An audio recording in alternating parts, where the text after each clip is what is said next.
मैं जो सबमिशन कर रहा आपको हूँ। नहीं दिख रहा क्या? जी दिख रहा है ना, वो उसी के इतना बारे कैसे बहस कर रहे हो? उसी के बारे में बता रहा हूँ साहब। आप बताओगे आप? कहीं सिग्नेचर हैं? जो लाइनें बाद में टाइप हुई हैं उस पर सिग्नेचर हैं किसी के? क्या दिख रहा है आपको? जहाँ पे गैप है, एग्रीमेंट तैयार हुआ आपको है, बिल्कुल भी नहीं दिखता क्या? तो आप मुझे सुनेंगे कि नहीं सुनेंगे? क्या सुनने से फायदा होगा जब आप बोल ही नहीं रहे मतलब की बात? आप पहले एग्रीमेंट देख के इसके बारे में बोलो। लो, जी आपके काम जो है आप बहस कर रहे हो। आप यहाँ किसी भी व्यक्ति को दिखा लीजिए, यहाँ 20 आदमी बैठे हुए हैं, आपको नहीं लगेगा कि ये आदमी ने कितना गलत किया है? नहीं, उसके पीछे आप कुछ कोर्ट में आ कैसे गए? आप उसके पीछे कुछ और तो देख लें। कुछ देखने की जरूरत ही नहीं, पीछे जब आगे ही दिख रहा है तो। बड़ा फर्जीवाड़ा करने के बाद आप हाईकोर्ट में निवेदन कर रहे हो। स्पेशल परफॉर्मेंस के मैटर में डिस्क्रिशनरी डिग्री है, हम 100% आपकी अपील खारिज करेंगे। जी आप चाहे जितनी बहस कर लीजिए। ये सुप्रीम कोर्ट जजमेंट जो मैंने दिया है, आपको समझ में नहीं आता सुप्रीम कोर्ट जजमेंट क्या है और ये आपका केस क्या है? आपको अपनी आंखों से नहीं दिख रहा? आप बहस कर रहे हो आप। नहीं दिख रहा है ना सर। फिर दिख रहा है तो बहस क्यों कर रहे हो आप? मेरा थोड़ा सा निवेदन तो सुन लें। आप निवेदन क्या करोगे? तो इतना जो है गलत काम के अंदर आप निवेदन, कुछ है नहीं उसमें। वो तो आप बोलो तो आपके खिलाफ 420 का मुकदमा कायम करने का और आदेश कर दूं। तो जजमेंट दिखा दिया, देखो कुछ है नहीं उसमें। वो तो आप बोलो तो आपके खिलाफ 420 का मुकदमा कायम करने का और आदेश कर दूं। थोड़ा सा निवेदन सुन लें। बताओ, करो निवेदन। जी आपको अपनी आंखों से नहीं दिख रहा? आप बहस कर रहे हो आप। नहीं दिख रहा है ना सर। फिर दिख रहा है तो बहस क्यों कर रहे हो आप? मेरा थोड़ा सा निवेदन तो सुन लें। आप निवेदन क्या करोगे? तो इतना जो है गलत काम के अंदर आप निवेदन करोगे? इतना बड़ा फर्जीवाड़ा करने के बाद आप हाईकोर्ट में निवेदन कर रहे हो। स्पेशल परफॉर्मेंस के मैटर में डिस्क्रिशनरी डिग्री है, हम 100% आपकी अपील खारिज करेंगे। जी आप चाहे जितनी बहस कर लीजिए।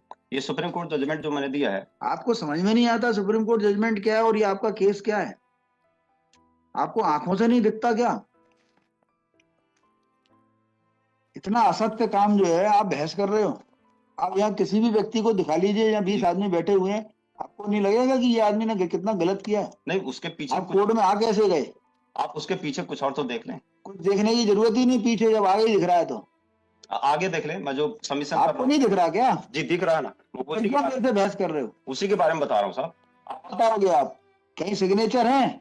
जो लाइनें बाद में टाइप हुई हैं उस पर सिग्नेचर हैं किसी के? क्या दिख रहा है आपको?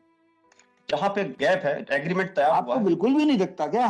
तो आप मुझे सुनेंगे कि नहीं सुनेंगे? क्या सुनने से फायदा होगा जब आप बोल ही नहीं रहे मतलब की बात?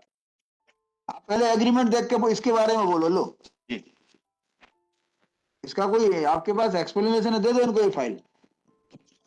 कोई एक्सप्लेनेशन दे सकते हो एज एन एडवोकेट? आप इसका एक्सप्लेनेशन दे सकते हो? ये एग्रीमेंट में सब जगह सारी की सारी चीजें काट के द्वारा लिख दी गई बिना दस्तखत के, पर आप बहस करोगे दावे में। कोर्ट का इतना समय बर्बाद किया, 10 लाख रुपए की कॉस्ट लगना चाहिए आपके ऊपर। आपने क्यों बंद कर दिया उसको, फाइल को? अब फिर बोलेंगे 15 मिनट में। मैंने यहाँ से खोल के दी थी, आपने बंद करके दे दी उसको।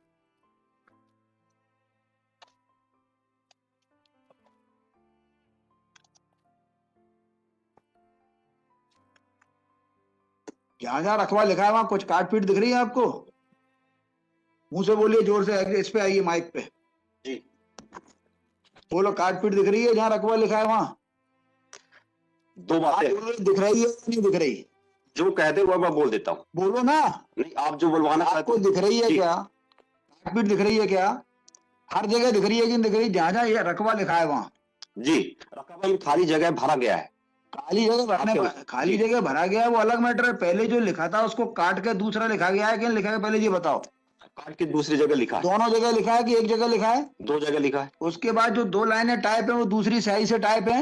ये नहीं कह सकते। एक मिनट, आप आइए, कोई भी एक जना खड़ा हो जाइए। आप क्या बात कर रहे हो? क्योंकि मशीनरी आप आइए, खड़े होइए मिस्टर, पीछे बैठे आप, इनको बताइए आप।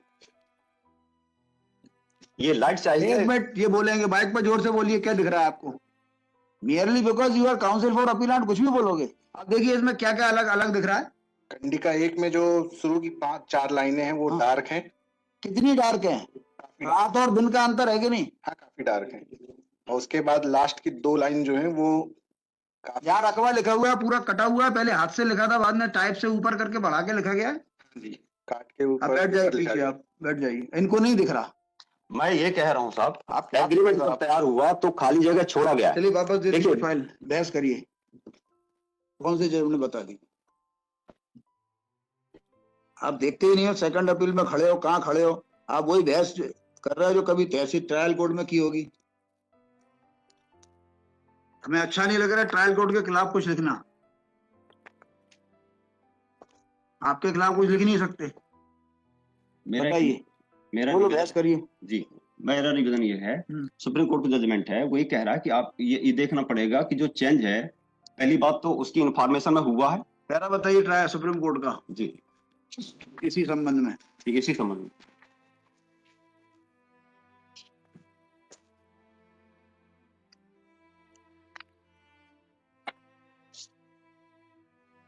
पैरा बता दीजिए ना। जी जी बिल्कुल। घर से मार करके नहीं लाते क्या?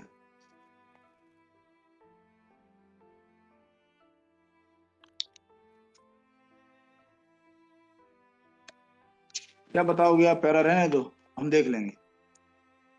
यू आर जस्ट वेस्टिंग ये है टाइम। Para number 12। पढ़िए। ये काट छाट का पैराग्राफ नहीं है, इसमें मैं वो बता देता हूँ, काट छाट वाला पैराग्राफ कहाँ है? काट छांट ही वाला है ये। पढ़िए, पढ़ दीजिए, पढ़ दीजिए। फ्रॉम से देखिएगा नीचे, हाँ पैरा नंबर 12 से नीचे फ्रॉम से। हाँ। From the observation of the lower appellate court, the High Court inferred that the case of the appellant that alteration has been made by the conveners in the agreement of the Self Exhibit 12 for introducing Ram Sarup and Mool Chand, two dependent persons, as a marginal witness of the said agreement. The High Court took the view that the interpolation for introducing the two independent marginal witnesses in the agreement cell was made so as to give authenticity to the said agreement of the cell. Then the High Court considered the question whether the interpolation made in the documents was material alternation or not. The High Court took a note of the decision of this court in the case of M.S. Aniruddham, which was cited by the learned counsel for the appellant before the court, and the case of Kalina. कुछ भी है, ठीक है, कोई गलत नहीं है। हाँ। हाई कोर्ट ने कहा ये गलत है, गलत है, इसलिए सुप्रीम कोर्ट ने कहा कि हाई कोर्ट जो है सेकंड अपील ऐसा नहीं कर सकता था। नहीं ऐसा नहीं। सुप्रीम कोर्ट ने ये माना कि जो चेंज है ये देखना पड़ेगा कि वो मटेरियल चेंज है कि नहीं है। मटेरियल चेंज नहीं दिख है रहा आपको, इसमें मटेरियल चेंज नहीं दिख रहा। This is not material change. मैं यही तो, what is material change? Material change है या आपके कंसिडरेशन अमाउंट में चेंज कर दिया जाए, आपके डेट में चेंज कर दिया जाए, इसमें वो जो जमीन में चेंज कर दिया जाए। नहीं, जमीन में चेंज नहीं है, मैं वही तो निवेदन कर रहा हूँ। कहाँ करो ना निवेदन, थोड़ा सा मतलब कहाँ निवेदन कर रहे हो आप तो बहस तक नहीं कर रहे इस पॉइंट पे। मैं करता रहा हूँ, आप बताइए ना मटेरियल कौन सा चेंज है। मैं बताता हूँ, उसके पहले आप रोक देते हैं। आप ये बताइए ना, एग्रीमेंट से तो बताइए। मैं एग्रीमेंट से ही बता रहा हूँ साहब। बताइए क्या मटेरियल चेंज नहीं है जी, क्या था, क्या कर दिया, ये तो बताइए। हाँ बताइए। फॉर मोमेंट आप ये भूल जाएं कि इसमें कोई इंटरपोलेशन। मैं क्यों भूल जाऊं? एक एग्जांपल दे रहा हूँ, ठीक है, नहीं भूल सकता जी। मैं आप ये नहीं कह सकते कि फॉर ए मोमेंट आप आंख बंद कर लो।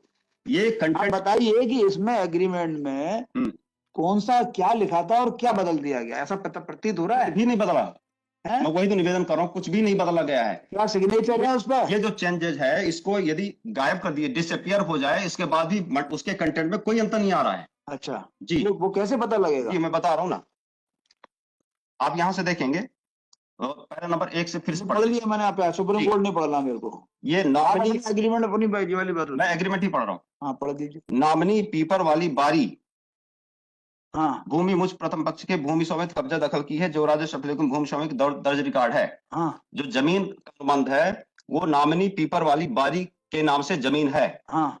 इसके बाद ये पैसे लेना की भी बात कर रहे हैं कि मैंने पैसे लिया। आप थोड़ा सा देखेंगे जो खसरा नंबर जहां पे आपने बताया कि खाली जगह था उसको बाद में भरा गया 220/2 0.4। तो जब एग्रीमेंट तैयार हो रहा था उस समय ये जगह क्यों छोड़ी गई होगी? ये इसलिए छोड़ी गई या तो ये बात है, मैं केस से हट के बात कर रहा हूं, या तो ये हो सकता है गांव की पोजीशन में कि इसको याद नहीं रहा होगा, रीड पुस्तिका या डॉक्यूमेंट्स मंगाने के बाद उसने फिर सामने बैठ के और दूसरी टाइपिंग मशीन से इसने टाइप करवाई होगी। अदरवाइज ये गैप नहीं छोड़ी जाती। गैप छोड़ने का मतलब है कि दोनों पार्टी ये जानते हैं कि किस जमीन का सौदा हो रहा है। पीपर वाली बारी, इसके एविडेंस में आइएगा, एविडेंस में तुलसीदास में कि पीपर वाली बारी यही है जमीन। यू आर राइट, लेकिन ये जो पहले लिखा है ना रकवा, जी पहले लिखा रकवा 0.0020 करके लिखा हुआ है, बाद में इसको हाथ से 41 लिखा गया, बाद में टाइप दूसरी मशीन से करके 0.166, हाँ, 3 बार हुआ है। यदि होता तो ये पूरा इसका मीनिंग क्या है? जी यदि उसके इसका मैलाफाइड होता तो पूरा रकबा 0.41 है, उसका पूरा लिख लेता, मेलाफाइड बोनाफाइड पूरा लिख लेता वो। मेलाफाइड बोनाफाइड की देख, बात तब आएगी इसमें जब किसी ने इस जब- पे जो- सिग्नेचर कर हाँ, दिए होते। जो सुप्रीम कोर्ट इसमें कह रहा है वो यही कह रहा है कि ये देखना पड़ेगा कि ये दोनों पार्टी के कंसेंट में हुआ है, दूसरी पार्टी को जानकारी थी कि नहीं थी। This is the important. दूसरी पार्टी ने स्वीकार किया है, वो तो जनरल वे में उसने रिजेक्ट कर दिया। देखिए, ये एग्रीमेंट को उसने जनरली रिजेक्ट किया कि मैंने नहीं किया, ठीक है। तो अब इसमें पूरा का पूरा देखना पड़ेगा कि ये इसकी जानकारी में था कि नहीं था। जो एविडेंस आए हैं उस एविडेंस में साबित हो रहा है कि एग्जीक्यूशन इस एग्रीमेंट का हुआ है। और यदि आप इसका कंटेंट देखेंगे, material part of the content, उसमें कोई चेंज नहीं है। यदि पीपर वाली बारी पीपर वाली में तो नहीं है जी, पीपर वाली बारी में तो कोई चेंज नहीं है, यही तो रकबा बात में है। चेंज है, रकबा में चेंज है और नंबर बाद में लिखा गया। यदि इसको कुछ करना होता तो और रकबे लिख सकता था, उससे ज्यादा बढ़ा सकता था, वो तो कम किया ना उसने। पता नहीं 0.4 की जगह में 0.1 यूज किया, पूरा ना लिख के। तो ये इसका सिग्नेचर भी है नीचे, जो हाइड्रोलिक एक्सपर्ट ने उसको साबित किया है। 3 गवाह है, तीनों गवाह बोल रहे हैं कि एग्जीक्यूशन हुआ है। ये जनरल वे में चूंकि रिजेक्शन किया है, इसलिए ये बात आ रही है। अदरवाइज यदि वो ये कहता कि मटेरियल चेंज है तो बात दूसरी हो जाती। ये पहली बात। दूसरी चीज, जब डब्ल्यूएस उन्होंने पेश किया तो डब्ल्यूएस में एक शब्द नहीं है इस संबंध में। क्या लिखा है, डब्ल्यूएस में क्या लिखा, स्वीकार किया है क्या एग्रीमेंट स्वीकार नहीं किया है, लेकिन चेंज की बात जो आप कह रहे हैं वो स्वीकार नहीं है। वो बताइए क्या लिखा है। देखें, इसमें 2 लाइन का डब्ल्यूएस में। एक मिनट,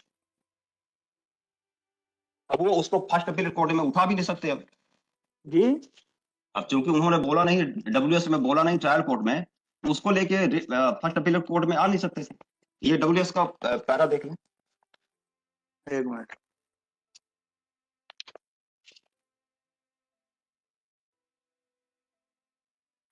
प्रतिवादी क्रमांक 1 और 2। इसमें जवाब दावे पे नहीं लगाया आपने, लेग लगाया क्या, मैंने भी पेश किया, उसमें देख लीजिए होगा। अच्छा, लगाओ, पढ़ो वो जवाब दावा पढ़ो जी। ये 1 से 13 तक के जनरल डिनाइल है, वो विशेष कथा में पढ़ रहा हूँ। नंबर 14, यह कि ग्राम देवरी स्थित आराजी खसरान 220/2 रकबा 0.166 हेक्टेयर भूमि प्रतिवादी क्रमांक 1 की पुश्तैनी आराजी है।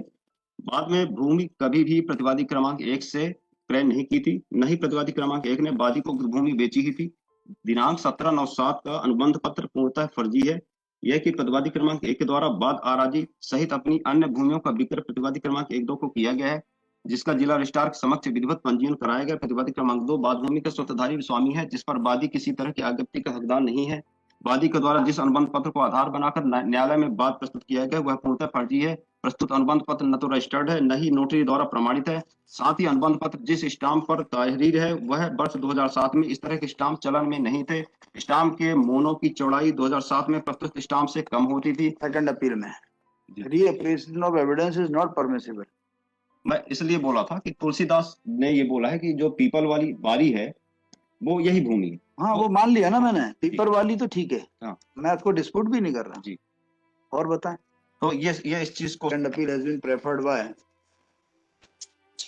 appellants oblique plaintiffs challenging the judgment and decree dated 31/10/2022 whereby 31/10/2022 passed by District Judge Jai Singh Nagar District Schedule in Civil Appeal number 3/2022 reversing the judgment and decree dated। आपने ट्रायल कोर्ट का judgement पेश किया है क्या? हाँ है।